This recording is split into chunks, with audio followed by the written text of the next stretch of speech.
تم میں کوئی شخص اس وقت تک کامل نہیں ہو سکتا جب تک کہ اپنے مسلمان بھائی کے لیے وہی نہ چاہے جو اپنے لیے پسند کرتا ہے۔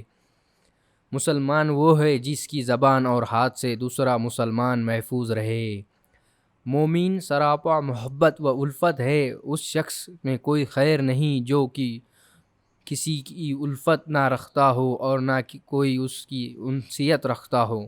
میں نے بہت سے انسان دیکھے ہیں جن کے بدن پر لباس نہیں ہوتا، اور بہت سے لباس دیکھے ہیں جن کے اندر انسان نہیں ہوتا۔ سب سے خوبصورت اور صاف زبان رویے کی ہوتی ہے، جس میں کچھ کہنا سننا بھی نہیں پڑتا اور ساری باتیں سمجھ میں آتی ہے۔ جب تک تم ڈرتے رہو گے تمہاری زندگی کے فیصلے کوئی اور کرتا رہے گا۔